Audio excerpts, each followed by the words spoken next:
जय हिंद साथियों आज की इस वीडियो में UP triple S C PT exam 2026 को क्रैक करने के लिए एक ऐसा प्रश्न पत्र आपके सामने साथियों में प्रस्तुत करने वाला हूं जो आपके एग्जाम को साथियों क्रैक करने में आपकी मदद करेगा। तो अगर आप वाकई में साथियों इस पेट एग्जाम को साथियों अच्छे तरीके से अच्छे परसेंटाइल के साथ पास करना चाहते हैं तो आज के इन सवालों को आप लोग बहुत अच्छे तरीके से देखिएगा और देखिएगा, चेक करिएगा कि इनमें से कितने सवाल आपके बिल्कुल सही जाते हैं। तो सबसे पहले हिंदी के सवाल देखेंगे, GK GS, current affair, reasoning, math, सब कुछ हम लोग साथों देखेंगे इस वीडियो में। तो पहला सवाल है, कह रहे कि सही वर्तनी वाले शब्द का चयन करिए। तो आपको बताना है मौखिक कैसे लिखा जाता है। तो मैं कहूंगा जैसे ऑप्शन नंबर बी में लिखा हुआ है ना मौखिक, बिल्कुल ऐसे लिखा जाता है। कहा जा रहा है कि योग का साथियों विलोम क्या हो सकता है। तो योग का विलोम क्या होता है? अयोग्य होता है। मैं कहूंगा बिल्कुल योग का विलोम अयोग्य होता है। मूर्ख का विलोम होता है बुद्धिमान, सौभाग्य का विलोम होता है दुर्भाग्य और सुयोग का विलोम होता है साथियों अयोग्य। ये आप लोग याद रखेंगे। अगला सवाल देखिए, अंग अंग ढीला होना इस मुहावरे का मतलब क्या होता है। तो अंग अंग ढीला होना इस मुहावरे का मतलब क्या होता है? मैं कहूंगा अत्यधिक थक जाना इसको कहा जाता है। अंग अंग ढीले होने को क्या कहा जाता है? अत्यधिक थक जाना कहते हैं। आंसर आपका सी होगा। जो जन्म से अंध हो, यानी कि जो जन्म से अंध हो उसके लिए एक शब्द क्या होगा साथों? उसको अंधभक्त, कृपांध, दृष्टांत, जन्मांध, मैं कहूंगा उसको जन्मांध कहा जाएगा। आंसर आपका ऑप्शन नंबर डी हो जाता है। कह रहे हैं कि सही वर्तनी वाले शब्द का चयन करिए। तो सही वर्तनी वाले शब्द के चयन की अगर बात करें तो शौकाकुल होगा। शौकाकुल नहीं होता है, शोकाकुल होता है। तो शोकाकुल आपके सवाल का बिल्कुल सही जवाब हो जाएगा। अगला सवाल देखिए, आपसे यहां पर कहा जा रहा है, यहां पर एक खाली जगह है, आकाश में चमक रहा है। तो यहां पर क्या है? आकाश में तारा चमक रहा है। आकाश में सोना, सोना नहीं चमकता है, बादल भी नहीं चमकता है, चांदी भी नहीं आकाश में चमकती है। मैं कहूंगा आकाश में तारा चमक रहा है। तो आंसर आपका ऑप्शन नंबर ए होगा। कहा जा रहा है कि यश का विलोम क्या हो सकता है। तो यश का विलोम क्या होगा? देखिए नीरस की अगर बात करें तो नीरस का विलोम सरस होता है, ठीक है। नीरव की अगर बात करें तो नीरव का विलोम रव होता है, रव। और अगर यश की अगर हम बात करें तो यश का विलोम साथों अपयश होता है। आंसर आपका ऑप्शन नंबर सी हो जाता है। और सुयश का विलोम क्या होता है? कुयश होता है। नेक्स्ट नंबर का सवाल देखिए, जो मोक्ष चाहता है उसके लिए एक शब्द क्या हो सकता है? उसको साथों मुमुक्षु कहा जाता है। जो मोक्ष चाहता है उसके लिए एक शब्द क्या होता है? मुमुक्षु कहा जाता है। आंसर आपका ए हो जाता है। कलम का सिपाही किसे कहा जाता है? तो कलम का सिपाही किसे कहा जाता है? मैं कहूंगा मुंशी प्रेमचंद्र को ही कलम का सिपाही कहा जाता है। अगला सवाल देखिए, हिंदी गद्य के प्रतिष्ठापक कौन कहलाए जाते हैं? तो हिंदी गद्य का प्रतिष्ठापक मैं कहूंगा महावीर प्रसाद द्विवेदी को कहा जाता है। ये सवाल बहुत इंपॉर्टेंट है, आपके एग्जाम में साथों आपसे पूछा जा सकता है। कहा जा रहा है कि महादेवी वर्मा को किस रचना के लिए ज्ञानपीठ पुरस्कार मिला था। तो महादेवी वर्मा को उनकी जो यामा रचना थी ना साथों, इसके लिए ही महादेवी वर्मा को ज्ञानपीठ पुरस्कार दिया गया था। राइट आंसर आपका ऑप्शन नंबर डी हो जाता है। नेक्स्ट नंबर का सवाल देखिए, भारत का राष्ट्रीय धरोहर पशु निम्नलिखित में से कौन सा है। तो मैं कह सकता हूं साथियों, अगर हाथी की हम बात करते हैं तो हाथी ही भारत का राष्ट्रीय धरोहर पशु है। सही जवाब साथियों आपका यहां पर जो जाएगा वो ऑप्शन नंबर बी के साथ जाएगा। और जिनका आंसर यहां पर ऑप्शन नंबर बी के साथ है, मैं कहूंगा आंसर आपका बिल्कुल करेक्ट हो जाता है। अगला सवाल आपकी स्क्रीन पर है, देखिए सवाल को और बताइए आपके सवाल का जवाब साथियों क्या हो सकता है। साथियों अगर आपने अभी तक इस वीडियो को अभी तक लाइक नहीं किया है तो एक लाइक का बटन आप लोग दबा दीजिए। चैनल पर अगर आप लोग साथियों नए हैं तो चैनल को भी आप लोग यहां पर तुरंत सब्सक्राइब करके बेल आइकन पर क्लिक कर दीजिए और एक जय हिंद का कमेंट आपसे रिक्वेस्ट है जरूर कर दीजिएगा। अब आपसे कहा जा रहा है साथियों जीके के सवाल है यहाँ पर, कह रहे कि पोवदास राज्य का एक लोकनृत्य कौन सा है। मैं कहूंगा जो है ना ये पोवदास, ये लोकनृत्य कहाँ का है? तो ये महाराष्ट्र में किया जाता है लोकनृत्य पोवदास। आंसर आपका ए हो जाता है। कह रहे कि इस्पाऊ नृत्य भारत के किस क्षेत्र से संबंधित है। तो इस्पाऊ नृत्य जो है ना ये लद्दाख में किया जाता है। तो लद्दाख आपके सवाल का जवाब हो जाता है। कहने के चौक पूर्णा ये भारत की किस क्षेत्र की लोक कला है। चौक पूर्णा की अगर बात करें तो ये कहीं और की नहीं बल्कि अपने उत्तर प्रदेश की लोक कला है जिसका नाम है चौक पूर्णा। आंसर आपका ऑप्शन नंबर ए हो जाता है। बिहार की मधुबनी चित्रकारी को भी कहते हैं, यानी कि बिहार की मधुबनी चित्रकारी को क्या कहा जाता है? इसको मिथिला चित्रकारी कहा जाता है। तो मिथिला चित्रकारी आपके सवाल का जवाब हो जाता है। कहने कि फोर्ट विलियम ये कहां पर स्थित है, मुझे बताइए। तो फोर्ट विलियम की अगर बात करें तो कहां पर स्थित है? ये कोलकाता में स्थित है। कोलकाता आपके सवाल का जवाब हो जाता है। नेक्स्ट नंबर का सवाल देखिए, आपसे कहा जा रहा है कि निम्नलिखित में से किस पर्वतीय स्थल के नाम का अर्थ होता है वज्रपात स्थल। तो वज्रपात स्थल दार्जिलिंग को कहा जाता है। ये कई बार आपसे सवाल पूछा जा चुका है एग्जाम में कि वज्रपात स्थल किसे, तो दार्जिलिंग को कहा जाता है। गुजरी महल ये कहां पर स्थित है? देखिए सर, तो जितने भी इंपॉर्टेंट क्वेश्चन है ना, वो मैं आपको यहाँ पर एक एक करके करवा दे रहा हूं, और जब सारे महत्वपूर्ण प्रश्न आपके कवर अप हो जाएंगे तो आपका ये पेपर कम से कम क्रैक करना तो बहुत आसान हो जाएगा। ठीक है, बस आपको रेगुलरली तौर से इन क्लासेस को देखना है, जो क्लासेस आपको दी जा रही हैं, जो आपके लिए तैयार की जा रही हैं, जो आपके लिए कंटेंट तैयार किए जा रहे हैं। डेली मैं कोशिश कर रहा हूं कि डेली आपको 2 वीडियो साथियों अवेलेबल करवाऊं यूपी ट्रिपल पेट के संबंध में। गुजरी महल कहां पर स्थित है? तो गुजरी महल साथियों कहां पर स्थित है? ग्वालियर में ही गुजरी महल स्थित है। 23 मार्च को किसके शहीद होने की याद में शहीद दिवस मनाया जाता है? तो अगर हम बात करते हैं साथियों भगत सिंह, राजगुरु और सुखदेव सिंह की, तो ये 23 मार्च को ये शहीद हुए थे, तो इनकी याद में ही शहीद दिवस मनाया जाता है हर साल 23 मार्च को।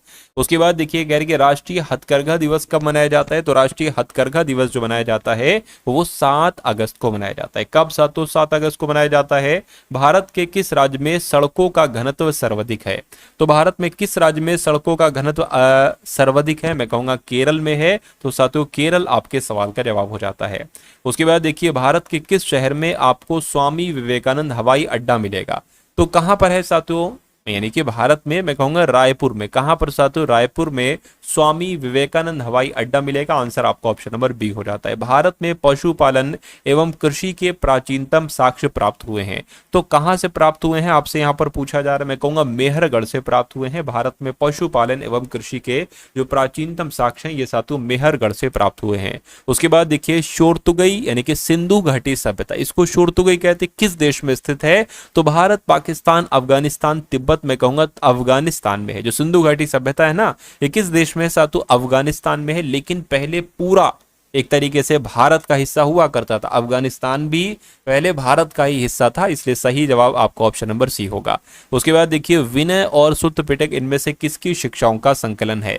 तो अगर बात करते हैं साथियों यहां पर आपका जवाब जो होगा वो गौतम बुद्ध हो जाएगा, क्योंकि गौतम बुद्ध की कहीं ना कहीं शिक्षाओं का संकलन है विनय पिटक और सुत्त पिटक। उसके बाद देखिए मुमताज महल का वास्तविक नाम क्या है? तो मुमताज महल का वास्तविक नाम जो है ना वो अर्जुमन बानो बेगम है। क्या है साथियों? अर्जुमन बानो बेगम ही मुमताज महल का वास्तविक नाम है। अगला सवाल देखिए शाहजहां ने मुगल साम्राज्य की राजधानी आगरा के स्थान पर कहां स्थानांतरित की थी? तो कहां स्थानांतरित की थी साथियों? दिल्ली में स्थानांतरित की थी। तो दिल्ली आपके सवाल का जवाब होगा। अगला देखिए मुगल बादशाह ने इलाही संवत के स्थान पर हिजरी संवत चलाया। किस मुगल बादशाह की बात चल रही है? तो ये काम जो किया था ये काम शाहजहां ने किया था, यानी कि शाहजहां ने ही इलाही संवत के स्थान पर हिजरी संवत चलाया था। उसके बाद देखिए भारत और श्रीलंका को अलग करने वाली जलराशि कौन सी है? तो उस जलराशि को क्या कहते हैं? उस जल संधि को क्या कहा जाता है? पाक जल संधि उसको कहते हैं, जो भारत और श्रीलंका को अलग करती है। उसके बाद देखिए भारत के किस शहर को पूर्व का एथेंस के रूप में जाना जाता है? तो पूर्व का एथेंस किसको कहा जाता है? मैं कहूंगा मदुरै को ही साथियों पूर्व का एथेंस कहा जाता है। राइट आंसर अगर आपका ऑप्शन नंबर सी है तो बिल्कुल करेक्ट है। कहा जा रहा है कि चिपको आंदोलन का नेता माना जाता है। तो चिपको आंदोलन का नेता जो माना जाता है ना वो सुंदरलाल बहुगुणा को माना जाता है। तो सुंदरलाल बहुगुणा आपके सवाल का बिल्कुल सही जवाब हो जाएगा। उसके बाद देखिए साथियों पेडोलॉजी ये किसका विज्ञान है? तो पेडोलॉजी की अगर बात करें साथियों ये तो मिट्टी का विज्ञान है, यानी कि मिट्टी के विज्ञान को ही कहीं ना कहीं पेडोलॉजी कहा जाता है। आंसर आपका ए होगा। भारत में स्थापित पहला परमाणु संयंत्र कौन सा है? तो भारत में स्थापित पहला परमाणु संयंत्र कौन सा है? मैं कहूंगा तारापुर है। तो तारापुर जो होगा वो आपके सवाल का बिल्कुल सही और सटीक जवाब हो जाता है। उसके बाद देखिए साथियों कोयले से वाणिज्यिक रूप से पैदा होने वाली ऊर्जा को क्या कहा जाता है? 4 ऑप्शन आपके सामने हैं, प्रकाश ऊर्जा, गतिज ऊर्जा, ताप ऊर्जा या स्थितिज ऊर्जा। तो इसको ताप ऊर्जा कहा जाता है। कोयले से वाणिज्यिक रूप से पैदा होने वाली ऊर्जा को ताप ऊर्जा कहा जाता है। राइट आंसर आपको ऑप्शन नंबर सी होगा। कहा जा रहा है कि किस अनुच्छेद में यह प्रावधान है कि किसी विदेशी राज्य की नागरिकता स्वेच्छा से ग्रहण करने पर भारतीय नागरिक स्वतः समाप्त हो जाएगी? तो ये जो कहा गया है ये अनुच्छेद 9 में कहा गया है, और ये सवाल आपके लिए इंपॉर्टेंट है। आप लोग याद रखेंगे कि ये अनुच्छेद 9 में ये प्रावधान है कि किसी विदेशी राज्य की नागरिकता स्वेच्छा से अगर आप ग्रहण करते हो तो ऑटोमेटिक भारतीय नागरिकता समाप्त हो जाएगी। ये अनुच्छेद 9 में कहा गया है। नागरिकता प्राप्त करने के लिए शर्तें निर्धारित करने वाला सक्षम निकाय कौन सा है? तो क्या लोकसभा है ना? या राज्यसभा है, संसद है, राष्ट्रपति? मैं कहूंगा संसद का ये काम है। नागरिकता प्राप्त करने के लिए जो शर्तें हैं ये कौन बनाता है? ये संसद बनाती है। उसके बाद देखिए राज्यसभा के अध्यक्ष के रूप में निम्नलिखित में से किसका उल्लेख किया जाता है? तो ये तो उपराष्ट्रपति होते हैं। जो राज्यसभा के अध्यक्ष होते हैं ना, ये कौन होते हैं? ये उपराष्ट्रपति होते हैं। आंसर आपका सी होगा। राज्यसभा के सभापति कौन होते हैं? तो राज्यसभा के सभापति भी कौन होते हैं? ये भी साथ उपराष्ट्रपति होते हैं। ये एक ही बात है। अगला देखिए भारतीय चुनाव आयोग की स्थापना कब की गई थी? आप लोग मुझे बता दीजिए। तो मैं कहूंगा 25 फरवरी 1950 नहीं, 15 अगस्त, 26 नवंबर, 25 जनवरी 1950 ये आपका जवाब हो जाएगा।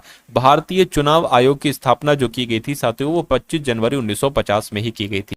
भारत के प्रथम मुख्य चुनाव आयुक्त कौन थे? तो इनका नाम साथियों सुकुमार सेन और ये भारत के प्रथम मुख्य चुनाव आयुक्त थे। आंसर आपका ऑप्शन नंबर ए है। कह रहे कि किसी अर्थव्यवस्था में सामान्य कीमत स्तर में निरंतर वृद्धि को क्या कहा जाता है? ये अच्छा सवाल है, इंपॉर्टेंट क्वेश्चन है, आपके एग्जाम में आएगा। तो इसको क्या कहा जाता है साथियों? इसको मुद्रास्फीति कहा जाता है। कई बार मुद्रास्फीति से संबंधित सवाल बनता है जो कि साथियों इस टाइप का होगा, यानी कि किसी अर्थव्यवस्था में सामान्य कीमत स्तर में निरंतर वृद्धि को कहते हैं मुद्रास्फीति। उसके बाद देखिए किसी अर्थव्यवस्था में सामान्य कीमत स्तर में निरंतर वृद्धि को क्या कहा जाता है? अभी मैंने आपको बताया था साथियों मुद्रास्फीति कहा जाता है।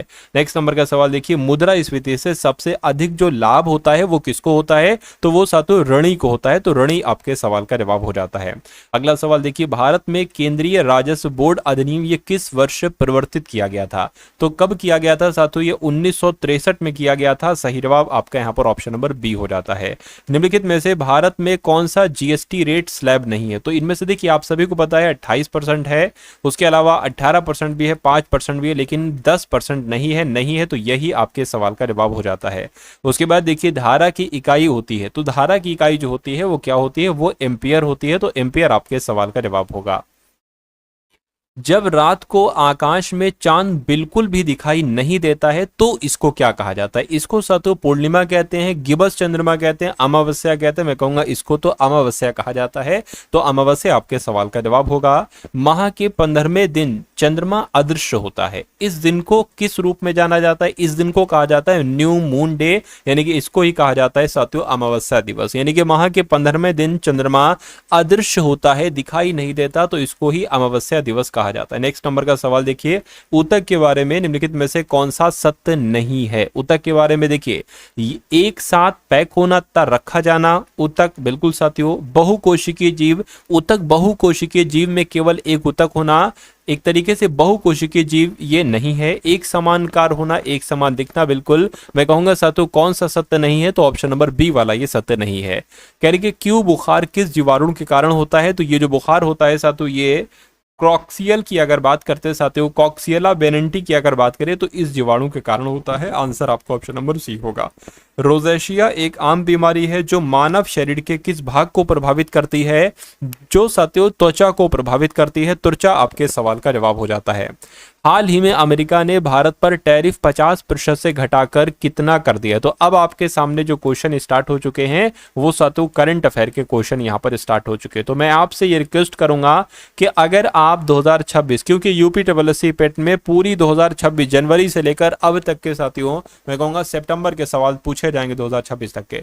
तो अगर आप इन सवालों को अच्छे तरीके से देखना चाहते हैं तो इनको आप लोग तैयार कर लीजिए। जितने क्वेश्चन मैं आपको करा रहा हूं डेली इनको आप लोग अच्छे से देखिए, आपका पेपर साथियों आराम से क्रैक हो जाएगा। चलिए तो आपसे कहा जा रहा है, मैं कहूंगा यहां पर 18% आपके सवाल का जवाब होगा।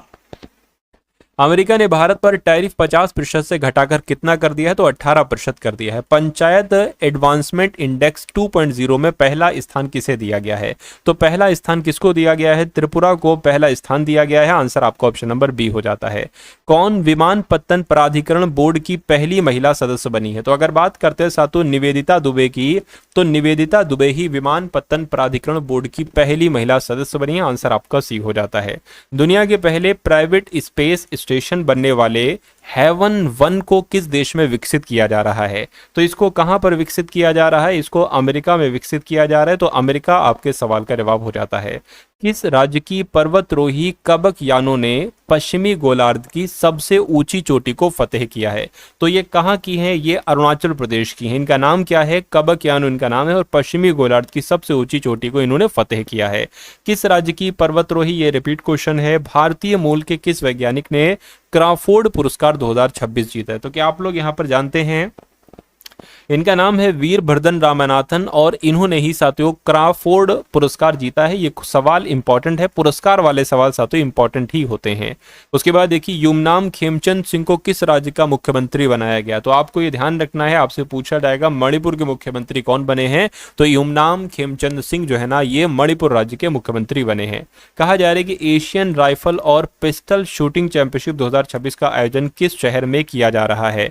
तो कहां पर किया जा रहा है? मैं कहूंगा नई दिल्ली में किया जा रहा है। नई दिल्ली आपके सवाल का बिल्कुल सही जवाब हो जाएगा। किस राज्य में रुसोमा संतरा महोत्सव आयोजित किया गया है? तो जो साथियों यहाँ पर रुसोमा संतरा महोत्सव आयोजित किया गया है ये नागालैंड में आयोजित किया गया है। आंसर आपका ऑप्शन नंबर बी होगा। भारत के देवनी मोरी बुद्ध अवशेष पहली बार किस देश भेजे गए हैं? तो कहाँ भेजे गए हैं साथियों? मैं कहूंगा श्रीलंका में भेजे गए हैं। बिल्कुल सही जवाब। भारत के जो देवनी मोरी बुद्ध अवशेष हैं ये पहली बार किस देश भेजे गए हैं? तो श्रीलंका भेजे गए हैं। कहाँ छठी बैडमिंटन एशिया टीम चैंपियनशिप का शुभारंभ किया गया है? तो ये जो शुभारंभ हुआ है ये चीन देश में हुआ है। छठी बैडमिंटन एशिया टीम चैंपियनशिप का शुभारंभ चीन देश में ही हुआ है। किस भारतीय ने अपना पहला PSA कांस्य स्तरीय खिताब जीता है? तो ये जो जीता है साथियों ये अनाहत सिंह ने जीता है, यानी कि अनाहत सिंह ने अपना पहला PSA कांस्य स्तरीय खिताब जीता है, आप लोग याद रखेंगे। इंडियन ऑयल ने सतत विमानन पर सहयोग करने के लिए किसके साथ समझौता किया है? तो साथियों किसके साथ समझौता किया है? आकाशा एयर के साथ समझौता किया है। आंसर आपका ऑप्शन नंबर डी होगा। किस राज्य ने करुणा अभियान के तहत पिछले 10 सालों में 1.18 लाख पक्षियों को बचाया है? तो क्या आप लोग को साथियों यहाँ पर मालूम होना चाहिए किसकी बात चल रही है? मैं कहूंगा गुजरात की बात चल रही है, क्योंकि गुजरात राज्य ने करुणा अभियान के तहत पिछले 10 सालों में 1.18 लाख यानी कि 1 लाख से ज्यादा पक्षियों को बचाया है। सही जवाब आपका सी होगा। कहने कि किस बैंक ने भारत का पहला RRB सह branded RuPay credit card launch किया है? तो किसने लॉन्च किया है साथियों? त्रिपुरा ग्रामीण बैंक ने लॉन्च किया है। सही जवाब आपका यहाँ पर ऑप्शन नंबर बी होगा। नेक्स्ट नंबर का सवाल देखिए, कौन सी राज्य सरकार दरांग राजा की विरासत को संरक्षित करेगी? तो मैं कह सकता हूँ साथियों असम राज्य सरकार जो है ना ये दरांग राजा की विरासत को संरक्षित करेगी। आंसर आपका ऑप्शन नंबर ए हो जाता है। चलिए अगला सवाल देखिए देखिए अब आपके सामने यहाँ पर जो क्वेश्चन स्टार्ट हो चुके हैं वो रीजनिंग के क्वेश्चन स्टार्ट हो चुके हैं। तो अगर आप देखिए आपके रीजनिंग में बहुत अधिक तो नहीं लेकिन 5 सवाल पूछे जाएंगे रीजनिंग के, और मैथ्स के भी साथ 5 सवाल पूछे जाएंगे। अगर आप इन 10 में से 10 नंबर लाना चाहते हैं तो इन सवालों को आप लोग साथों देखिएगा और जितने भी क्लासेस में आपको दूं उन सारे सवालों को आप लोग देखिएगा। चलिए तो इस सवाल की अगर बात करें आपसे कहने कि YEB है, उसके बाद XFD है, उसके बाद WGF है, उसके बाद कौन से 3 लेटर यहां पर आ सकते हैं? देखिए Y से X हुआ है 1 घटा है, X से W हुआ है 1 घटा है, तो यहां से W में 1 घटाएंगे तो साथों V आ जाएगा। ठीक है। E से F हुआ 1 बढ़ा है, F से G हुआ 1 बढ़ा है, तो यहां पर साथों 1 बढ़ेगा, H आ जाएगा। B से D से F, तो F मतलब 2 बढ़ रहा है तो F से क्या आ जाएगा यहाँ पर साथों फिर से H आ जाएगा। तो VHH कहां पर लिखा हुआ है? VHH आपका यहाँ पर ऑप्शन नंबर डी वाले में लिखा हुआ है। तो जिनका आंसर यहाँ पर ऑप्शन नंबर डी के साथ है मैं कह सकता हूं कि आपका जवाब बिल्कुल करेक्ट हो जाता है। उसके बाद देखिए अगला सवाल आपकी स्क्रीन पर आपसे कहने के PANT को 51 लिखा जाता है तो DOGS को क्या लिखा जा सकता है?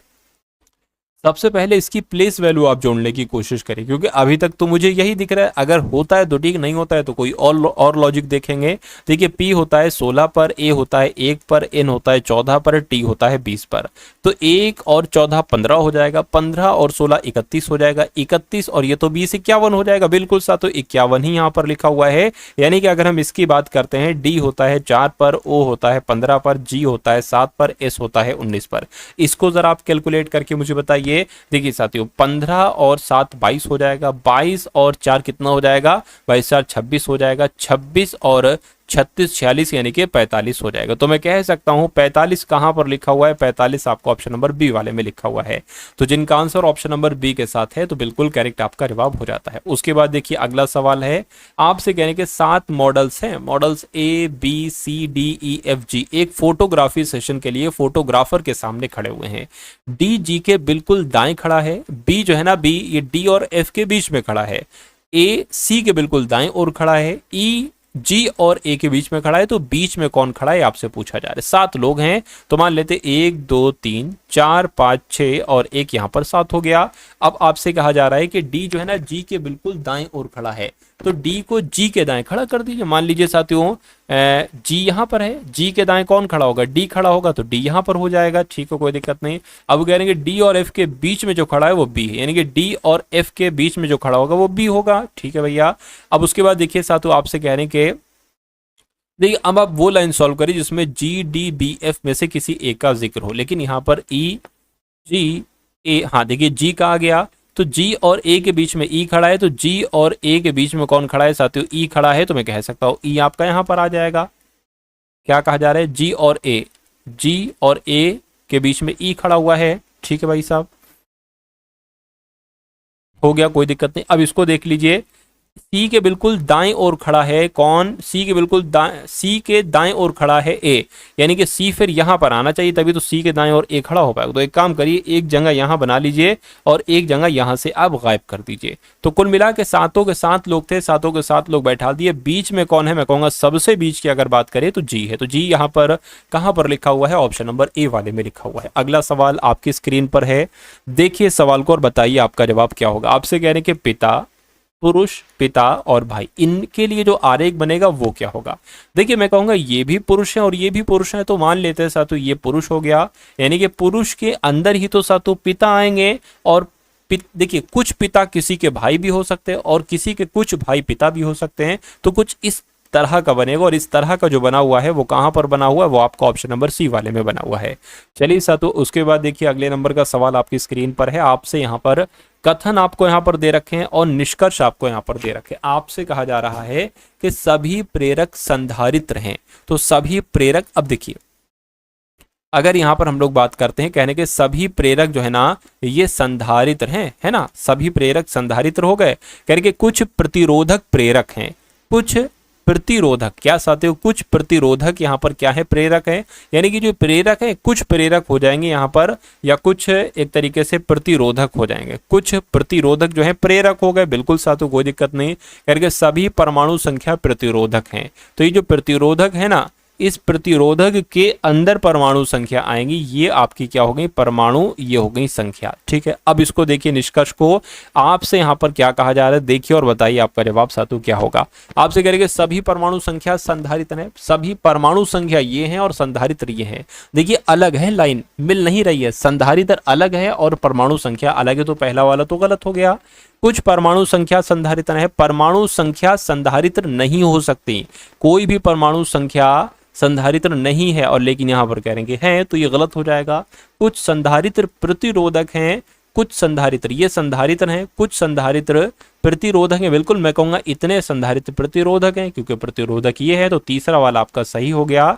चौथा देखिए सभी प्रतिरोधक संधारित्र हैं, सभी प्रतिरोधक संधारित्र हैं, देखिए सभी नहीं है, कुछ हैं। अगर ये होता कि कुछ प्रतिरोधक संधारित्र हैं तो मैं कहूंगा कुछ प्रतिरोधक संधारित्र, ये बात सही है, लेकिन यहाँ पर सभी कह रहे हैं तो ये चौथा वाला भी गलत हो जाएगा, यानी कि सिर्फ और सिर्फ तीसरा वाला आपका यहाँ पर सही है। और ऐसा कहां पर लिखा हुआ है, ऐसा आपका ऑप्शन नंबर डी में लिखा हुआ है। अगला सवाल आपकी स्क्रीन पर है, देख लीजिए सवाल को और बता दीजिए आपके सवाल का जवाब क्या हो सकता है। आपसे कहा जा रहा है कि संख्याएं हैं 3, 4, 5, ठीक है, के अनुपात में है और उनका लघुत्तम समवर्त 4200 है। ठीक है, तो उनका महत्तम समवर्तक क्या होगा, आपसे पूछा जा रहा है। चलिए कोई दिक्कत नहीं है, यानी कि आपको साथियों इसका महत्तम समवर्तक बताना है, यानी कि HCF कुल मिला के बताना है। तो आप एक काम साथियों कर सकते हैं, वो क्या कर सकते हैं ये मैं आपको बता देता हूं। देखिए आप जो अनुपात दे रखे हैं ना साथियों, इन सब की गुणा करा लीजिए, यानी कि 3 गुणा 4 गुणा 5 है ना, और ये क्या है, ये एक तरीके से x है, और ये जो आता है, यानी कि अगर हम बात करें तो 5 चौक 20, 20 तियां 60, यानी कि 60x आपका ये हो गया। और जो 60x है ना वो किसके बराबर है, वो इस 4200 के बराबर है, यानी कि इन संख्याओं का गुणनफल जो होगा वो इस लघुत्तम समवर्तक अर्थात LCM के बराबर होगा, तो LCM के बराबर हो गया। ठीक है भैया, अब यहां से x का आप मान निकाल सकते हो, तो x का मान यहां से आप लोग निकाल लीजिए। देखिए 0 से 0, 6 चंग 36, 6 सत्ते 42, 0 आ जाएगा। यानी कि यहाँ पर x बराबर जो आया है वो 70 आया है। तो मैं आपसे ये कहूंगा कि महत्तम समवर्तक क्या हो जाएगा साथियों, 70 हो जाएगा। तो 70 आपके सवाल का जवाब। यानी कि अगर कभी भी ऐसा सवाल आता है तो जिस तरीके से मैंने आपको समझाया है, मैंने आपको बताया है, सेम टू सेम आपको वैसे ही करना होगा। उसके बाद देखिए नेक्स्ट नंबर का सवाल आपकी स्क्रीन पर है, देखिए और बताइए आपका जवाब क्या होगा। देखिए साथियों, देखिए मैं आपको यहाँ पर डेली जो करा रहा हूँ ना, डेली साथियों जीके के क्वेश्चन करा रहा हूँ, डेली करंट अफेयर के करा रहा हूँ, हर एक क्लास में यानी कि एक पूरे मॉडल पेपर में सारी चीजें मैं आपको कराने वाला हूँ। रीजनिंग करा रहा हूँ, मैथ्स करा रहा हूँ, अभी कुछ टाइम में 1-2 दिन में साथियों मैथ्स के डीआई के क्वेश्चन भी मैं आपको कराने वाला हूं, और जो गद्यांश आएगा ना साथियों हिंदी का, वो भी मैं आपको कराने वाला हूं। तो एक जगह पर आपको अगर कंप्लीट जानकारी मिल रही है, पूरा सिलेबस आपका अच्छे तरीके से कवर अप करवाया जा रहा है क्वेश्चंस के माध्यम से, तो इससे अच्छी बात और क्या हो सकती है। तो इसलिए अगर आपने अभी तक इस चैनल को सब्सक्राइब नहीं किया है तो तुरंत चैनल को सब्सक्राइब कर लीजिए, बेल आइकन पर जरूर क्लिक कर लीजिए। और डेली 2 क्लासेस जो मैं आपको साथियों दे रहा हूं, इन दोनों वीडियोस को अगर आप देखते हैं तो आपकी कुछ दिनों में ही तैयारी इतनी तगड़ी हो जाएगी, इतनी मजबूत हो जाएगी कि आपके हर एक टेस्ट में बहुत शानदार साथियों नंबर आएंगे। समझ गए? चलिए तो अब बात करते हैं साथियों यहाँ पर कि 7 संख्याओं के समुच्चय का माध्य कितना है, 81 है। 7 संख्याओं का जो समुच्चय है इसका माध्य कितना है, 81 है। यदि किसी एक संख्या को हटा दिया जाए, यानी कि अगर इसमें से 7 संख्या है, एक संख्या को हटा देते तो 6 संख्या बचती हैं, तो एक संख्या को हटा दिया जाए तो शेष संख्याओं का यानी कि 6 संख्याओं का माध्य जो है वो 78 हो जाता है, 78 हो जाता है। तो जो हटाई गई संख्या है वो क्या होगी आपसे पूछी जाए। बहुत सिंपल सी बात है, पहले इन 7 संख्याओं का आप कुल योग याद कर लीजिए। तो 7 की गुणा 81 से करिए, 7 एकम 7, 7 अट्ठे आपका 56 हो गया। यानी कि 7 संख्याओं का कुल मिला के योग 567 है। उसी प्रकार 78 की गुणा 6 से करोगे तो इन 6 संख्याओं का योगफल पता चल जाएगा। 6 अट्ठे 48 हो जाएगा, 4 लग जाएगा, 6 सत्ते 42, 42 47 44 45 46। यानी कि अगर 7 संख्याओं का योगफल 567 है और 6 संख्याओं का योगफल 468 है, तो 568 में से 668 घटाओगे तो जो हटाई गई संख्या है उसका मान आपको बहुत आराम से प्राप्त हो जाएगा। चलिए साथियों इसको घटा दीजिए, 17 में से 8 जाएगा तो 9 बचेगा। ये आपका साथियों कितना हो जाएगा, ये 5 बच जाएगा। तो ये अब आपका 1 लेंगे तो 15 हो जाएगा, 15 में 6 जाएगा, 9 बचेगा। अब ये 4 हो गया। यानी कि कुल मिला के अगर बात करते हैं साथियों, जो हटाई की संख्या है वो 99 है। यानी कि 99 आपके इस सवाल का बिल्कुल सही और सटीक जवाब हो जाएगा। उसके बाद देखिए साथियों अगला सवाल है, आपसे यहाँ पर कहा जा रहा है, मैं लिख देता हूँ। देखिए 17 माइनस है और 4.5 है, और उसके बाद साथियों भाग है 9 है, फिर प्लस 1 है, 1.3 है। तो उसके बाद गुणा है 0.6 है, और फिर साथियों क्या है प्लस 0.4 है। तो इसको आपको क्या करना है, एक बार साथियों कैलकुलेट करके आपको मुझे बताइए। देखिए साथियों ये भाग है, तो मैं कहूंगा अगर 4.5 के नीचे 9 ले आए, क्योंकि 9 से ये 4.5 कट जाएगा, तो 17 लिखा मैंने। या एक काम करिए, देखिए ऐसा करिए साथियों, 4.5 और पॉइंट हमने यहाँ से हटाया, 9 लगाया, 9 में 10 की गुणा कर दी, यानी कि 0 बढ़ा लिया। पॉइंट लगा के 0 ही तो बढ़ता है।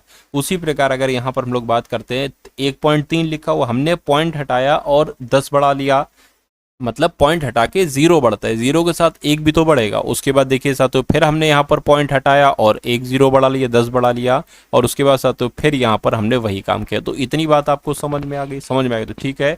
45 से कम 45, 45 दूना 90 हो जाएगा। अब आपका क्या बचा, 17 माइनस 1/2 प्लस, अब देखिए 13 पंजे 65, 13 छंग 78 हो जाएगा, है ना। या इसको कट करे तो कट कर लीजिए साथियों, 2 तियां और 2 पंजे हो जाएगा। अब 13 तियां कितना हो जाएगा, 39 हो जाएगा, और 5 धाम कितना हो जाएगा, 50 हो जाएगा। प्लस ये क्या आ जाएगा, ये कट होगा, 2 से 2 दूना 4 और 2 पंजे यहाँ पर 10 हो जाएगा। चलिए ठीक है। अब उसके बाद अगर बात करें तो देखिए अब इसको आप कैसे यहाँ पर कैलकुलेट कर सकते हैं, ये एक बार आप लोग यहाँ पर देख लीजिए और मुझे यहाँ पर देखिए, ये कट सकता है, ये कट सकता है, ये कट सकता है, नहीं कट सकता है। इसको एक काम करिए, एक यहाँ पर कर लीजिए। अब इसको एक बार कैलकुलेट करके साथियों